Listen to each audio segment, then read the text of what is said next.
আমাদের নদিয়া জেলার রানাঘাটে কিন্তু জমিয়ে ঠান্ডা পড়েছে। সকালে এতটাই কুয়াশা পড়ছে যে পাশের বাড়িটাকেও ভালোভাবে দেখা যাচ্ছে না। কোথা থেকে দেখছেন আপনারা? আপনাদের ওখানেও কি এমন ঠান্ডা পড়েছে? কমেন্ট করে জানাতে ভুলবেন না। এই ঠান্ডাতে মিঠাই আর স্কুলে ভাত খেয়ে যেতে চাইছে না। গরম গরম রুটি বানিয়েছি সকালে, ওই রুটি খাইয়ে ওকে স্কুলে পাঠাবো। আর এইরকম একটা থালা যদি সকালে পাওয়া যায় এই শীতের সকালে, তাহলে তো জমে ক্ষীর।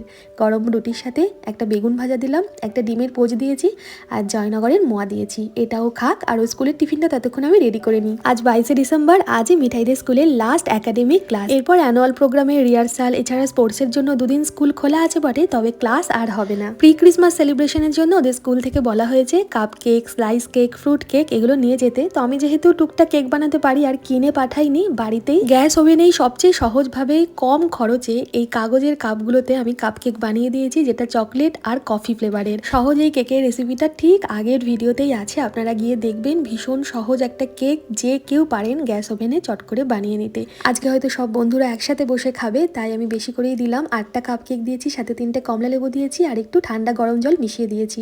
এই বোরোসিলের বোতলটায় জল কিন্তু প্রায় 10 ঘন্টা গরম থাকে। আপনারা বোতলের লিঙ্কের জন্য আমাকে লিঙ্ক বলে কমেন্ট করতে পারেন। এছাড়াও ট্যাগ প্রোডাক্টেও আমি বোতলের লিঙ্কটা দিয়ে দিলাম। কেমন লাগলো আজকের টিফিন আইডিয়া জানাতে ভুলবেন না।